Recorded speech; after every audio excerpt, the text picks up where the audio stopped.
All right, I challenge you for the heavyweight championship of the world. You and me, run it. Run it! Oh, hell yes. Y'all heard it here first. Finally! It is all over. The pay-per-view model for combat sports, in my opinion, is all over.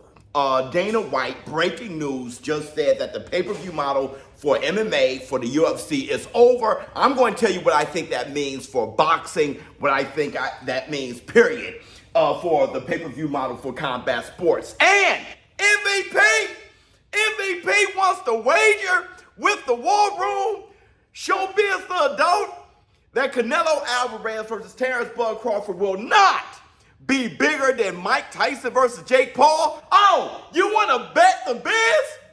Run it! Run it. Run it! Oh, hell yes. Y'all heard it here first. So we're going to talk about that and a few things. But first, let's talk about this. The breaking news today. You have breaking news from Dana White. He says UFC has a new home in 2026, only on Paramount Plus. So he says, this historic deal with Paramount and CBS is incredible for UFC fans and our athletes. For the first time ever, fans in the US will have access to all UFC content without a pay-per-view model, making it more affordable, and accessible to view the greatest fights on a massive platform. This deal puts UFC amongst the biggest sports in the world. Facts, the exposure provided by the Paramount and CBS networks under this new structure is a huge win for our athletes and anyone who watches and loves this sport. Facts! Making it more affordable, more accessible for us. I think about the fans first and foremost. You guys know that with the War Room. So what does this mean for boxing? I'm gonna tell you. Listen, he said this deal puts UFC amongst the biggest sports in the world. And when he's talking about are big sports like football, soccer, basketball, football, hockey, all those things, none of those sports are pay-per-view. And they're doing just fine. Listen, what hurt boxing in a major way was the pay-per-view model. Making everything pay-per-view. Boxing really went down then. Boxing was the #1 sport in the world, and it was. And I say this all the time, that my mission statement is to help make boxing the #1 sport in the world again. It was the #1 sport in the world when it was free. When you saw Sugar Ray Leonard versus Tommy Hearns on a Tuesday night, CBS.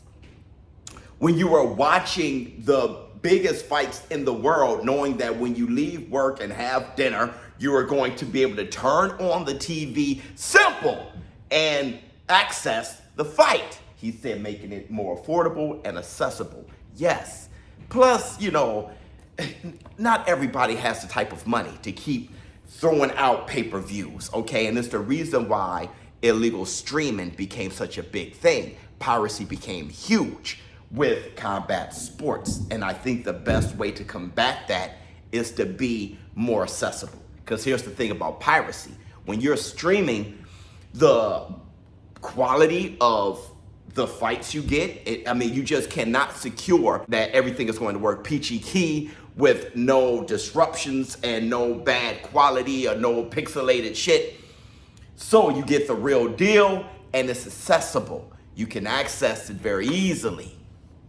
That is the best way to combat piracy, and I'm happy they're doing that now. So the no pay-per-view model is the best way to grow sport, especially combat sports. Now, what does that mean for boxing? Listen, we already know Dana White has joined boxing, partnering up with His Excellency Turki Al-Sheikh and Sella to do TKO. And TKO, I think the platform will be Netflix, okay? So Dana White he's going with that no pay-per-view model to help UFC. He's going to do the same thing for his brand, TKO, and boxing. And boxing gonna have to compete against that. Now, His Excellency Turki Al-Sheikh is definitely all on board with this. We already know that he has made a deal with DAZN to have all ring fights free, no pay-per-view. You get to access the fight as long as you have a subscription with DAZN. Also, all of Riyadh season fights going to be free on DAZN. So listen, man, the pay-per-view model is really dead, period. Okay, it's an old model now. It's the best way to combat piracy, and it's the way to go to uplift the sport and uplift the fan base. Give some back to the fan base. And listen, pay-per-view is now dead, which is that thread that's a perfect segue to this. On my X, I made a post. I said Canelo versus Crawford will definitely be the biggest fight in modern history for sure. I added Netflix and I added the WWE are doing incredible promotions for the fight. Then I added His Excellency Turki Al-Sheikh, and I said, since American football preseason has started, will we see promotions during NFL football games? But guess who responded? Let me show you here. Our old friends, good friends, Most Valuable Promotions. I love them like family. Love you, boy. Those brothers jumped on here in response and said, old friend, do you want to make a little wager on your statement? What? You do not call out the war room. I want to say this. I usually don't do this, but y'all gonna keep the party going? I said, hey, brother, absolutely. What's the wager? All right, I challenge you for the heavyweight championship of the world. You and me. Run it. Run it. Oh, hell yes. Y'all heard it here first. I ain't playing. Run it. Run it. Run it. Listen. I want all of you guys to get involved here. I want you guys in the comments, let me know which team you on. Hashtag Team Canelo Crawford or hashtag Team Tyson Paul. Because I think Crawford and Canelo, they're going to put on the biggest boxing event for boxing, since it's going to be on Netflix, since it's going to be free, right? The no pay-per-view model, and you have one of the biggest names, if not the biggest name in boxing right now, Saul Canelo Alvarez, and Terrence Crawford becoming a big name himself in a specialty fight of two of the best fighters this decade. Canelo Alvarez versus Terrence Bud Crawford. I think that's going to be the best fight in the world. Now, I know Iron Mike Tyson versus Jake Paul was a fantastic event, and I know what it did. It jump-started everything. It jump-started Katie Taylor and Serrano putting on that fantastic all-women's card and doing the numbers that it did, because Tyson versus Jake Paul was great for boxing. Put a lot of people or a lot of fighters out there and a lot of fans on those fighters to get to know these fighters and know all these matchups. Tyson versus Jake Paul was incredible there. And it kickstarted a few things, which I think it really kicked the teeth down the throat of the pay-per-view model. When you saw what it did, it broke Netflix. It just exploded, okay? And it erupted, and it became this event, this major thing. And it showed combat sports, especially boxing, where to go. And I love that Mike Tyson versus Jake Paul paved that way. Now it's time for Canelo Alvarez and Terrence Bud Crawford to take advantage of that and walk right through it. Look, I think Canelo Alvarez versus Terrence Bud Crawford is just one of those specialty fights. It's a fantastic thing. It kind of makes you think about the days where Roy Jones Jr. fought at heavyweight against Ruiz, and think about when Sugar Ray Leonard was gone for practically 5 years, only cutting it in half, like after 2 years, to fight Kevin Howard, and then he's gone again, comes back, and he challenges Marvelous Marvin Hagler for the middleweight championship, wins and becomes middleweight champion. Ridiculous shit like that is what Terrence Bud Crawford is trying to do. Saul Canelo Alvarez being undisputed at super middleweight and being one of the better fighters of all time. It is incredible that Terrence Bud Crawford is challenging to be 3-time undisputed. And I just, fantastic that this event is getting put on. Now, I did see the undercard, and the undercard to me looks very violent. Let's look at this undercard real quick. So we have Colin Wash versus Fernando Vargas Jr. All right, now that definitely going to be one of those barn burner, beat you down type of fights. Now, this fight isn't for the casuals. These guys aren't people that casuals will really know, but true boxing fans know that this matchup is going to be violent. Another violent ass matchup is this Mbili versus Lester Martinez. Somebody's going to get hurt.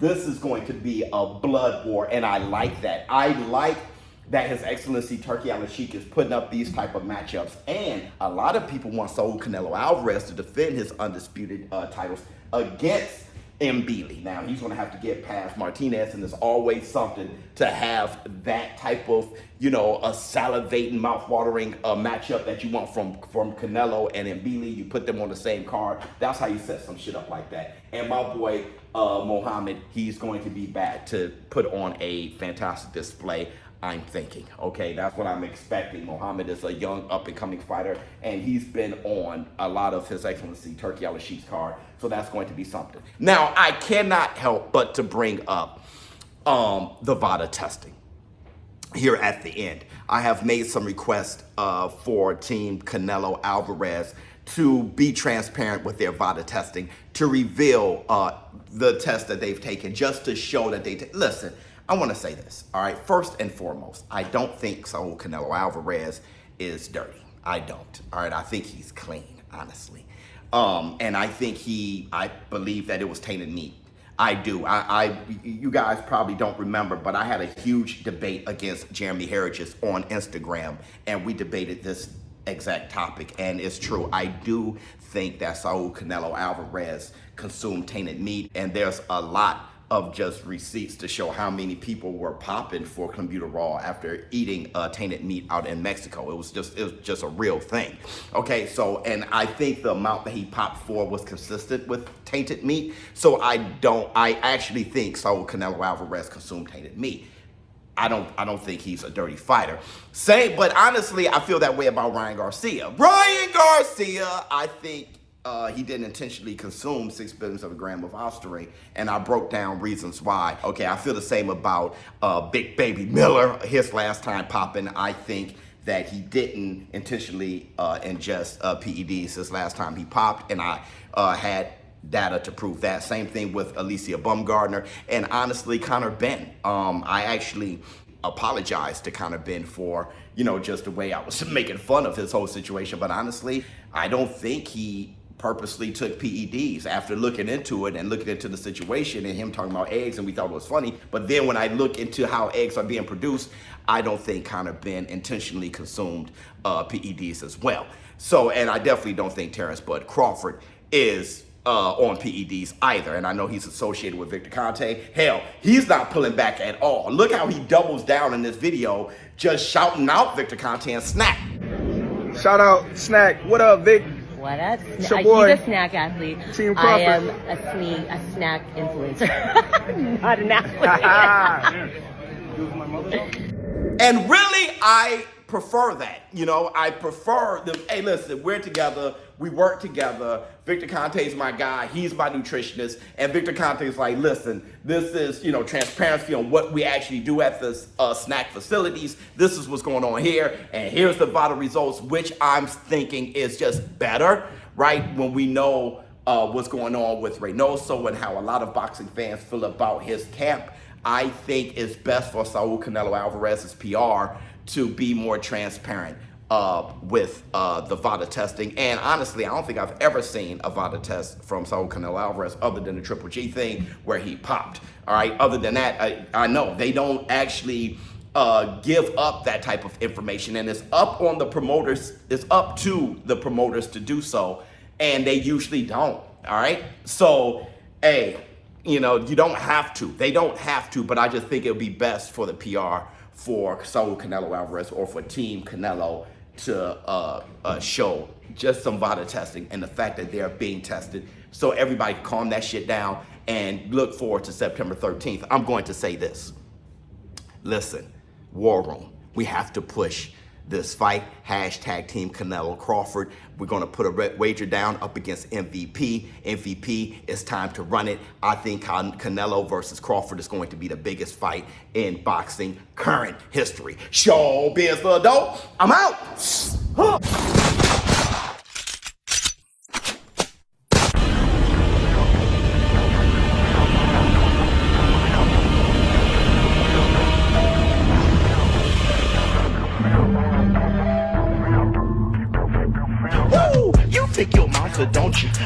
I breathe and vulture. AB's put it down my skyline. Notifications on my timeline. But this shit is the A side.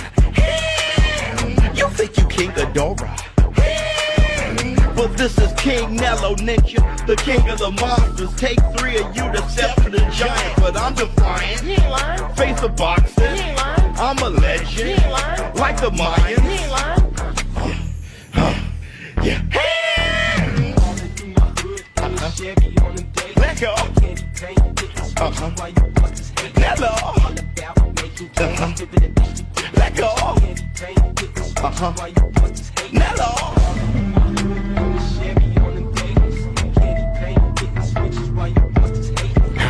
You think you King Ghidorah? You think you King Ghidorah? You think you King Ghidorah? You think you King Ghidorah?